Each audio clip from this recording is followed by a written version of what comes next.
मैं एक शख्सियत के बारे में बात करूंगा। Character can not be develop in ease and quiet, only through experience of trial and suffering can the soul be strengthen, ambition inspired and success achieved.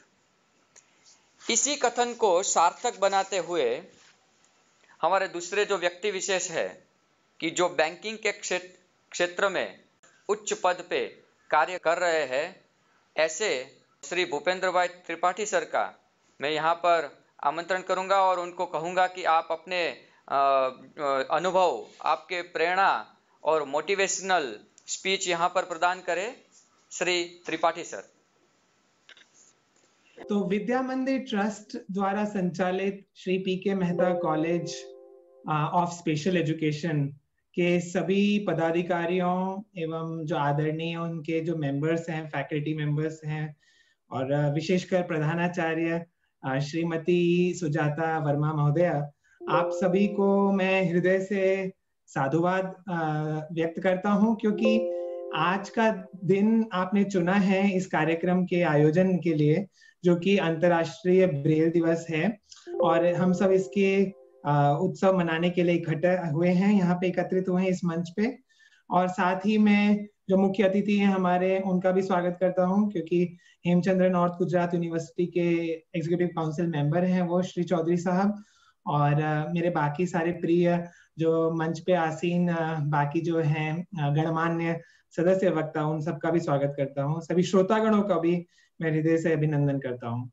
साथियों, मेरा जो जीवन है वो एक ही जीवन में दो जीवन के मुझे अनुभव मिले हैं, और मेरी जो आंखों की दृष्टि है वो कुछ ही वर्षों पहले हमारे से गई है मेरे से। तो मेरे जो संघर्षपूर्ण जीवन में से मैंने कुछ बहुमूल्य रत्नों को पिरो के आज आपके सामने मैं प्रस्तुत करना चाहता हूँ। तो उसमें जो सबसे पहला जो मेरा अनुभव है और जो रत्न है उसको मैं कहता हूँ अटूट हिम्मत। तो अगर व्यक्ति में अटूट हिम्मत है तो वो चाहे जितना भी दुर्गम लक्ष्य हो उसको वो हासिल कर सकता है। साथियों, जब मैं टीसीएस में जॉब कर रहा था आज से कुछ वर्षों पहले, 2012 की बात है ये, तो उस समय टाटा कंसल्टेंसी सर्विस, आप लोगों को जैसे मालूम ही होगा कि ये वर्ल्ड की टॉप 10 आईटी सर्विसेज कंपनी में गिनी जाती है एज ए सॉफ्टवेयर इंजीनियर। तो वहां पे भी मुझे कई बार मेरे उत्कृष्ट कार्य प्रदर्शन के लिए मेरे एम्प्लॉयर द्वारा मुझे कई सारे अवार्डों से सम्मानित किया गया था, और सब कुछ अच्छा चल रहा था। फिर एक दिन अचानक से कुछ ऐसा घटा कि सब कुछ जीवन में बिखर के रह गया। मुझे एक रात्रि को अचानक से पैरालिटिक अटैक आया, और बाद में जब सारे एमआरआई स्कैन से पता चला कि ये लास्ट स्टेज कैंसर है। और लास्ट स्टेज कैंसर मेरे जो पूरी जो स्पाइन होती है, करोड़रज्जु जिसको कहते हैं, रीढ़ की हड्डी, उसमें ट्यूमर्स और गांठें होने की वजह से मुझे ये पैरालिटिक अटैक आया था। और आप लोग सोच ही सकते हैं कि उस समय एक माता पिता पे और स्वयं मेरे पर उस समय मेरे मन की क्या परिस्थिति होगी, क्योंकि जब डॉक्टरों ने हमें ऐसा बताया कि अब मेरे इस दुनिया में मात्र 5 से 6 हफ्ते ही शेष बचे हैं और बचने की कोई उम्मीद नहीं है, ट्रीटमेंट का कोई लाभ नहीं है। तो ऐसे समय में जब भारी घनघोर विपत्तियों का हम चारों तरफ से घिरे हुए हों, और उस समय अगर हमारे धैर्य की असली परीक्षा होती है और हमारे हिम्मत की, जिसको कहते हैं हमारी इनर स्ट्रेंथ, हमारी इच्छा शक्ति की, हमारे विल पावर की भरपूर इस समय परीक्षा ली जाती है। और साथियों, आप लोगों को मैं ये कहते हुए मुझे गर्व हो रहा है और हर्ष भी हो रहा है कि उस समय मैंने अपनी हिम्मत नहीं हारी, और मैंने अपने ऑन्कोलॉजिस्ट को, अपने डॉक्टर्स को ये बोला कि मैं मेरी आखिरी सांस तक हंसते हंसते एक जो बॉर्डर पे खड़े हुए एक सेनानी की तरह, एक योद्धा के जैसे अपने शत्रुओं के सामने डट के खड़े रहूंगा, लड़ूंगा। जो मेरे सामने दो शत्रु थे, कैंसर भी था और एक ये पक्षाघात यानी कि पैरालिसिस भी था, और मैंने उन दोनों का 10 से 11 महीने तक मेरा इसमें सतत इलाज चला। अलग अलग विभिन्न थेरेपीज जो होती हैं, कीमोथेरेपी, रेडिएशन। और ये मेरा जो संघर्षपूर्ण हुआ, 2013 में एक दिन ऐसा भी आया कि मुझे अंततः ऐसा घोषित किया गया कि मैं 100% कैंसर फ्री हूं। तो ये मेरे जीवन का एक बहुत बड़ा, एक उत्सव से बड़ा कम नहीं था। मतलब पूरे परिवार में खुशी की एक लहर दौड़ गई थी ये समाचार सुन के कि अब मैं पूरी तरीके से मैंने कैंसर को मात दे दी है। और खुशियों का कोई ठिकाना नहीं था। और हम लोग हॉस्पिटल में सब केक सेलिब्रेशन सब कर रहे थे। मेरे भी आंखों में वापस वो सपने तैर रहे थे कि वापस मैं मेरे आईटी करियर को ज्वाइन करूंगा as a professional, IT professional, IT sector में। और फिर मेरे जीवन में नियति का चक्र फिर से एक बार घूमा, और काल का चक्र इस बार ऐसा पलटा कि इस बार मेरे पूरे परिवार के पांव के नीचे से जैसे जमीन ही खिसक गई हो। साथियों, अभी संचालक जी, अभी भी आप मेरी आवाज आ रही है स्पष्ट? जी सर, आपकी आवाज जी जी, बेहतरीन आ रही है जी। धन्यवाद।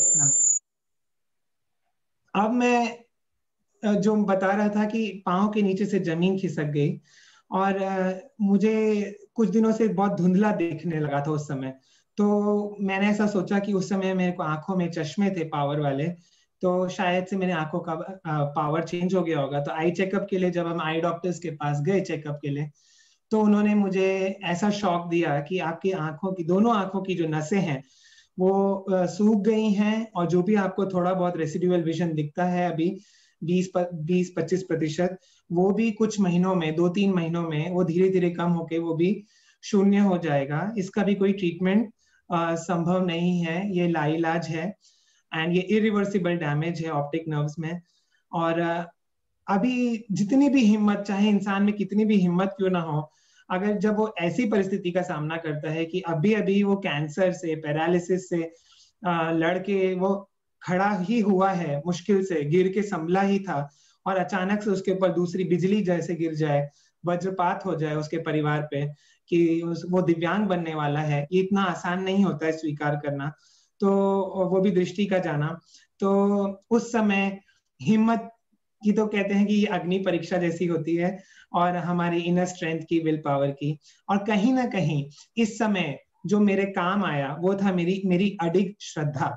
तो यही मैं, जो दूसरा मेरा रत्न है जो मैं आज आप लोगों से साझा करना चाहता हूँ। जो पहला रत्न मैंने आप लोगों से शेयर किया वो है अटूट हिम्मत, और दूसरा है अडिग श्रद्धा। चाहे जीवन में जितने भी तूफान क्यों ना आ जाए, अगर आपकी श्रद्धा है एक एक परम सत्ता में, जिसको भी आप जो भी नाम दे, उसको ईश्वर दें या आपके जो भी आपके इष्ट हैं, उसको अगर आप एक यूनिवर्सल पावर, एक ब्रह्मांडी शक्ति को में अगर आपको श्रद्धा हो कि मेरे जीवन में जो भी विपरीत परिस्थितियां आनी है वो मेरे भले के लिए ही है, और स्वयं मैं इस क्राइसिस को एक अपॉर्चुनिटी में बदलने की ताकत रखता हूँ। और अगर ये मन में अडिग श्रद्धा हो तो हम कैसी भी चुनौती हो उसका सामना हम कर सकते हैं। और मेरे जीवन में भी साथियों उस समय मैंने वही किया। अपने आप को मैं अंधकार में, चारों तरफ मेरे एक दिन ऐसा आया, धीरे धीरे मेरी रोशनी कम होती जा रही थी आंखों की, और एक दिन ऐसा आया कि मेरे चारों तरफ घनघोर अंधेरा छा गया। और उस समय मैंने ये निश्चय किया कि चाहे जो भी हो जाए, इस अंधकार को मैं मेरे अपने मन पे नहीं छाने दूंगा।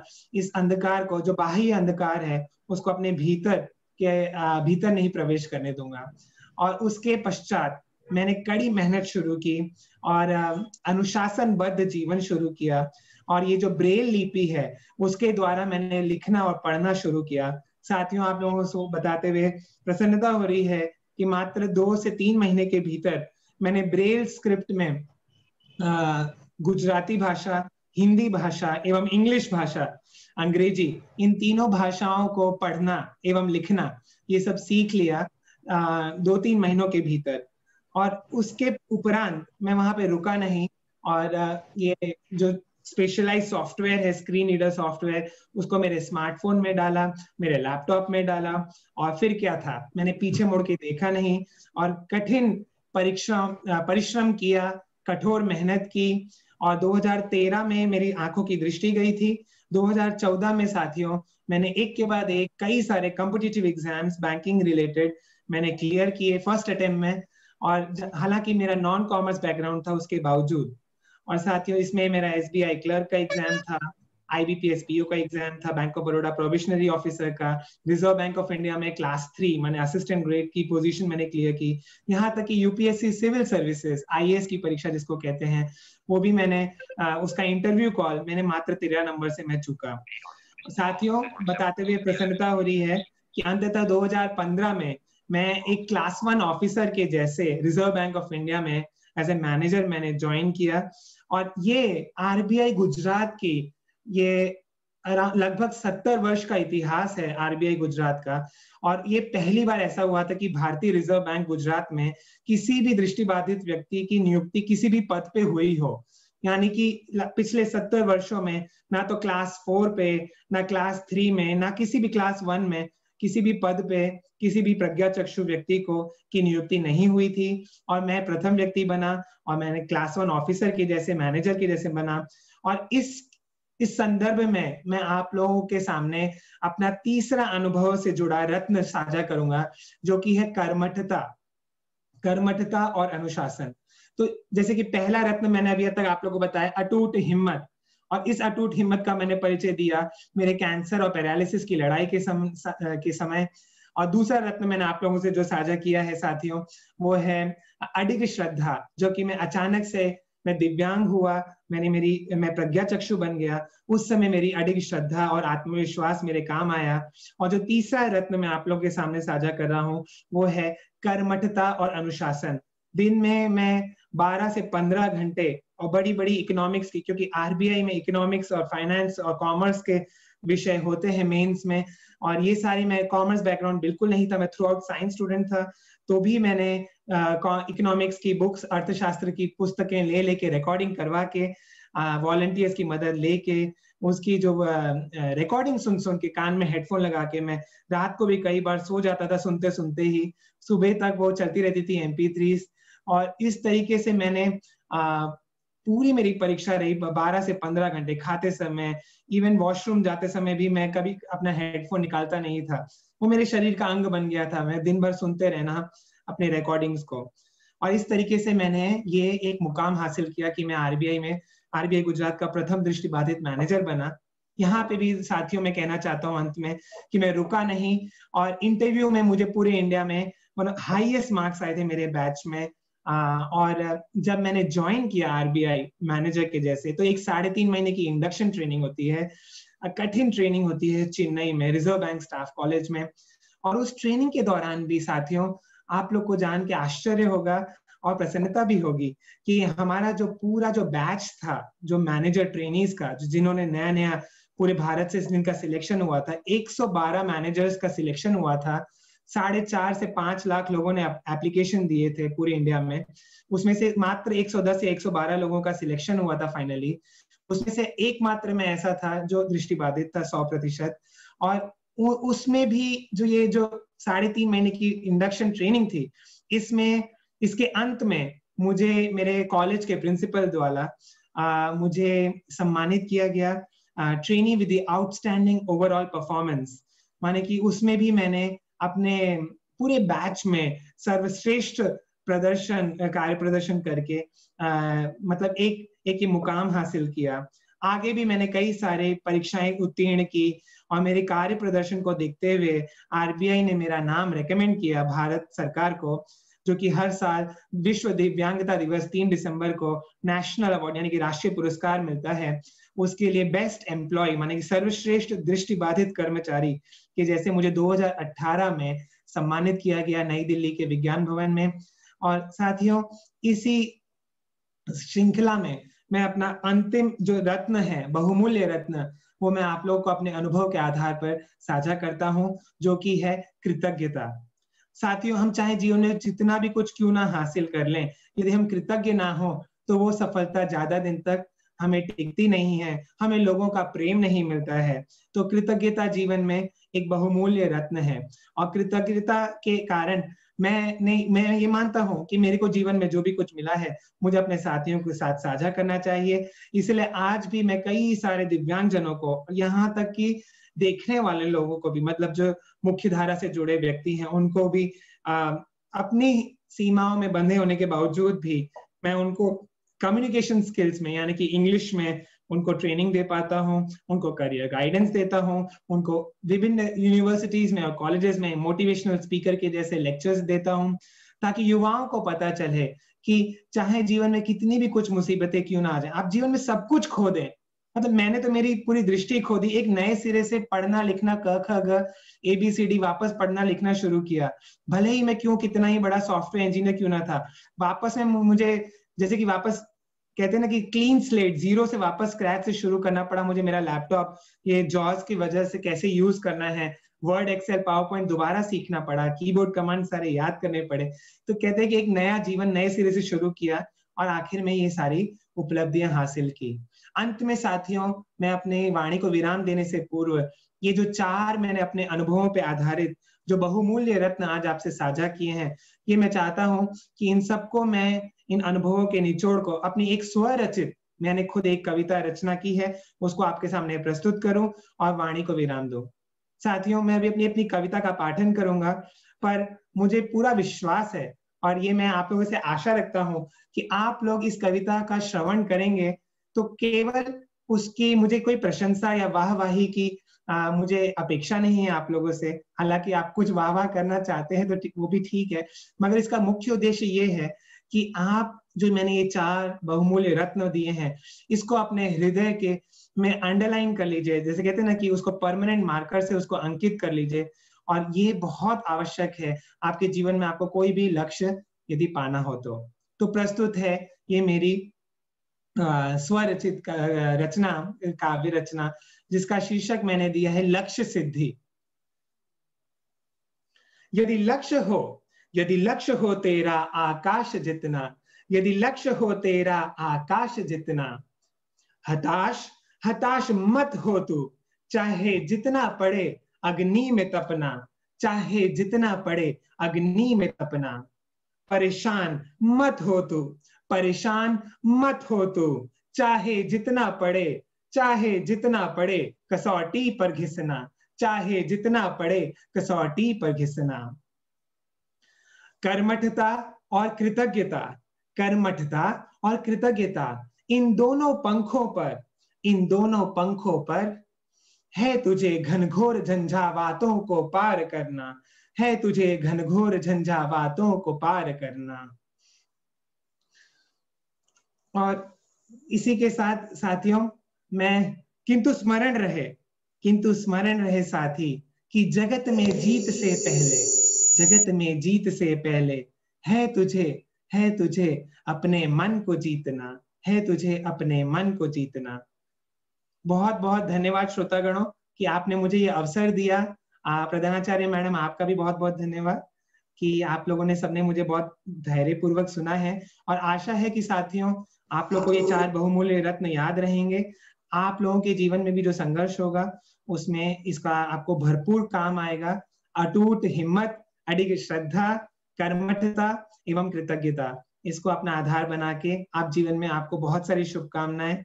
और जो भी बीएड के स्पेशली जो छात्र हैं जिन्होंने ऐसा अपना करियर का चयन किया है कि वो दिव्यांगता के क्षेत्र में अपना पूरा जीवन समर्पित करेंगे, उनके लिए विशेष वंदन और प्रणाम, और आप लोगों को बहुत बहुत आभार। नमस्कार।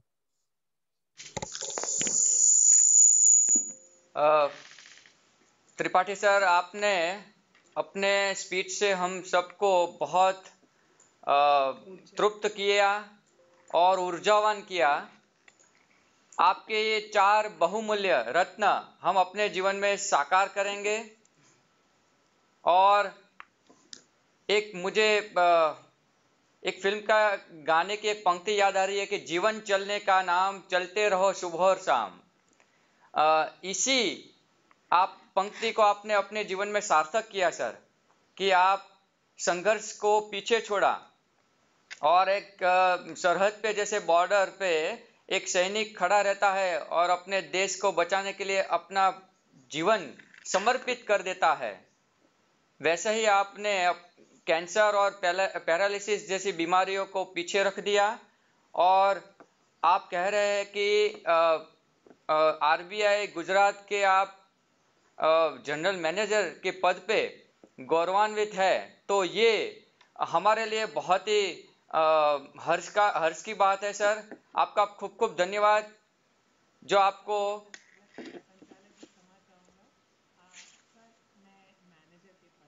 जी सर, आप कुछ कहना चाहते हैं? सर मेरी आवाज आ रही है आपको? जी जी। हाँ संचालक जी, मैं ये कह रहा था कि मैं अभी आरबीआई गुजरात के मैनेजर के पद पे जी आसीन हूँ। ओके। हाँ, इस बात का ध्यान रखना। जी जी जी। मैं धन्यवाद। सुधार करता हूँ। गुजरात आरबीआई के मैनेजर के पद पे आप शोभान्वित है और आप अपना कार्य कर रहे हैं सर। और आपको इस मंच पे आपको बुलाया और आपने अपने वाणी यहाँ पर प्रस्तुत की और हम बहुत ही खुश नसीब समझते हैं अपने को। और जो भी व्यूअर्स है वो भी अपने को खुश नसीब समझेगा कि ऐसी पर्सनालिटी के साथ आज हमें बातचीत यानी हमें समय मिला कि उनको सुन सके। धन्यवाद सर।